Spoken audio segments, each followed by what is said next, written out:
luggage? How it all started, I think it was when I was a baby boy, probably around, 10 or something. I was at the office, pretty much just hanging out after school or during summer school. I would be there hanging out with the warehouse guy. I would play soccer in the warehouse, sweep the floors, help organize. That's how it kind of started, and I was there for, years. And then end up high school, started working there. After high school, started working there. Just doing deliveries in a 1983 GMC van. I remember the color. It was like a copper color. You're second generation business owners. Correct. Not necessarily the founders. We are founders in the sense of like this whole, the packaging side of things. Obviously your dad came to America with nothing. I think he said it was like $300. Something like that, yeah. And he built, the business from the ground up. He was the true, original entrepreneur. He was the entrepreneur of the family, the founder. So kind of just fast forward, we meet in 2009. And I'm offloading a container. Were you offloading containers? Or I was helping. I was helping organize. A container that multiple people had to deliver in and fill up.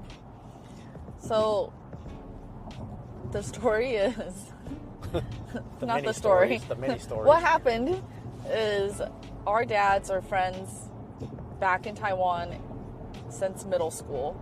Wait, but I thought we were talking about how it all started. Yeah, I know. So I'm coming into the part of how we met. Like, how did I join you on this journey? on this journey? So he was gonna have lunch with your dad, and they were gonna go to Sushi-gen.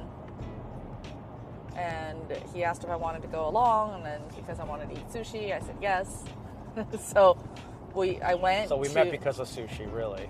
Right, because of Sushi-gen, because of my love for food. But I didn't even go. You didn't go, but we met at your office, and your dad was going to drive. So we went there, and that was how you and I met. But they didn't even really introduce us. It was just kind of like, it was just more like I was there to go. I remember, eat I think lunch. They went to go talk in the office, and then I was outside, and you were outside. I know. So then we just talked to each other. Hello. How are you? Who is this What is your random, random person that just showed up? Yes. And then, 2 years later, we got married.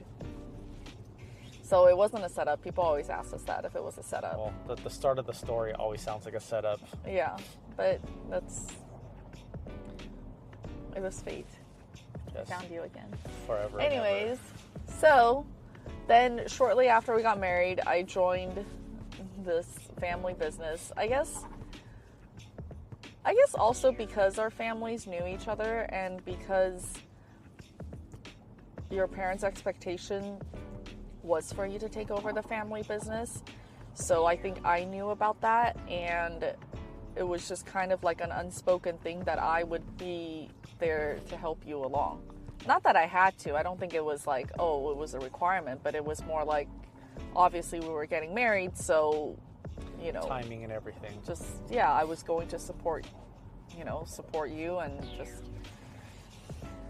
just be on the journey. So that was kind of how it all started.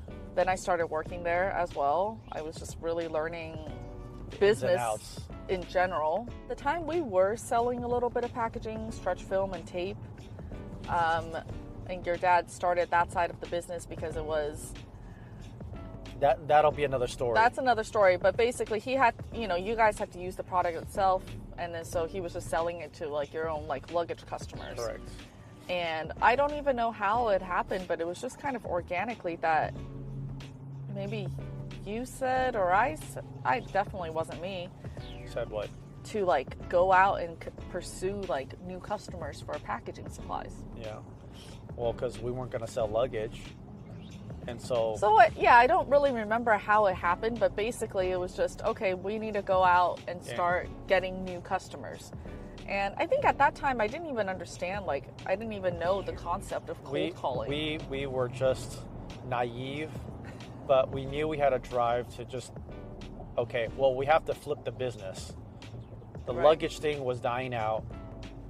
The packaging we discussed, it was like, okay, what does everyone use, right? There's every warehouse is using some sort of packaging. So let's pursue this with tape and stretch wrap. Those are the two easiest things. And as we were going out more and more and more, we started to learn, well, okay, hey, we're running into import stuff. Okay, as we're selling imports. Okay, now we're running into domestic made stretch wrap, domestic made products. Whoa, how do we compete with this? I don't understand this. Like, how is it that this product is better than our film? So we had to go through a whole learning curve of what this industry was like. And again, this was an old industry that's been around for many years.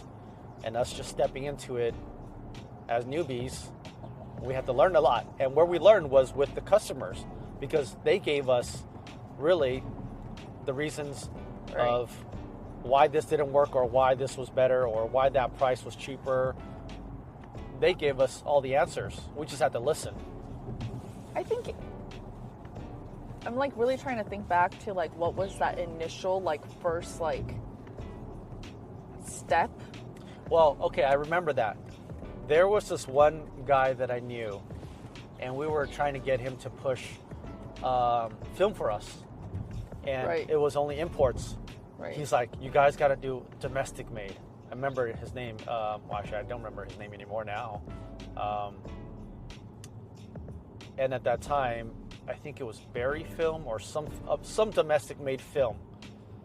He's like, you guys got to do this. And I remember I had a fight with my dad. I think physical fight as well. I was like, we need to do this. He's like, no. I was like, no, we need to do this. And so that was another battle in itself that I had to say, well, what is the solution? What can I do to figure this out?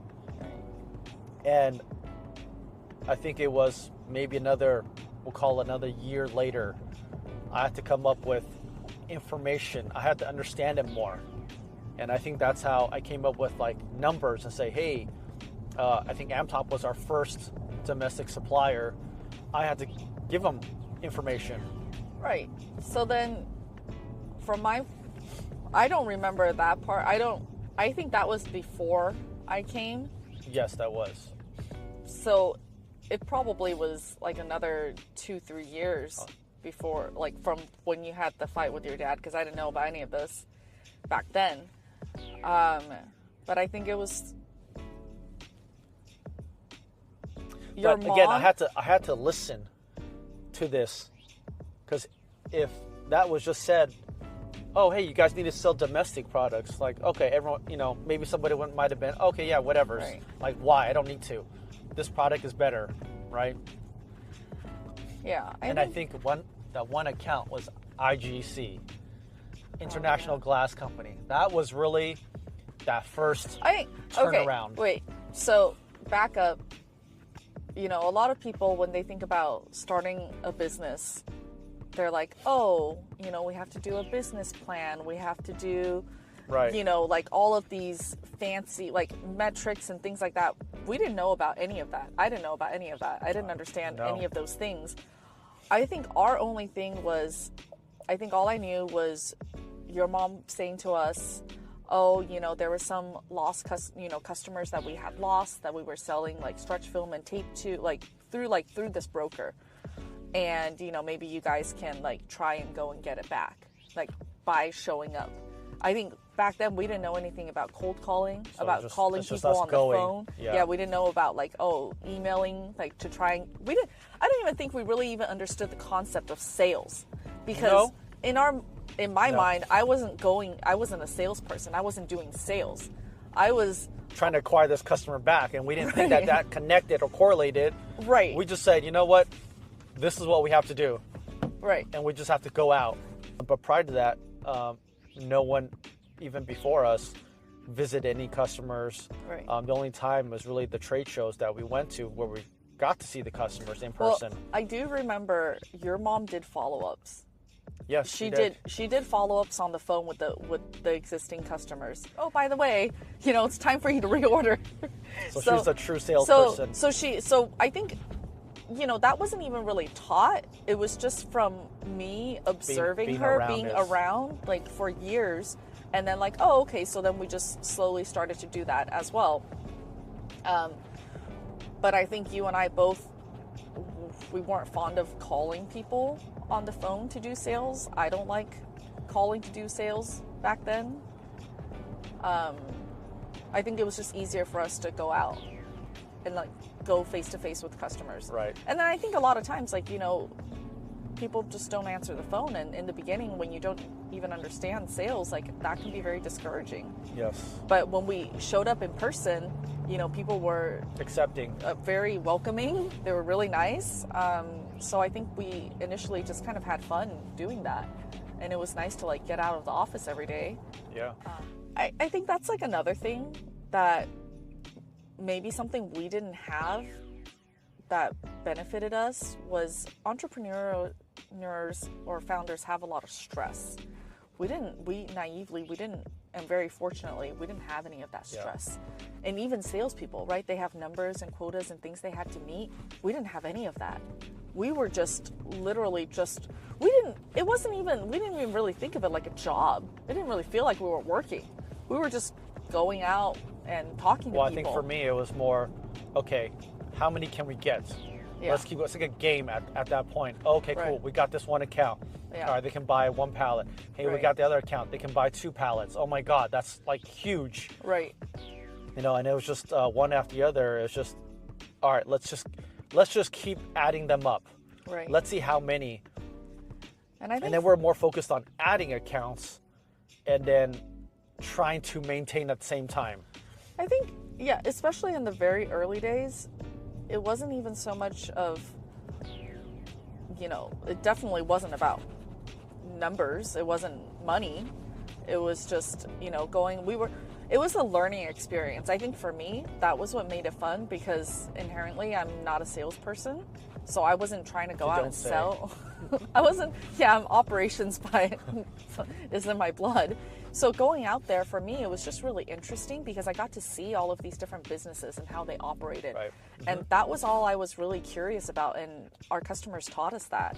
And we were so fortunate that they were willing, that they were so open and like they just shared, So we really learned everything being out, talking to Right. thousands and thousands of people, asking Right. them questions. Right. And then I think that was one of the things that maybe why we were successful as well, because we weren't salespeople. Yeah. We didn't go out there trying to sell anybody. We were just there like, oh, To learn. how can I sell help you?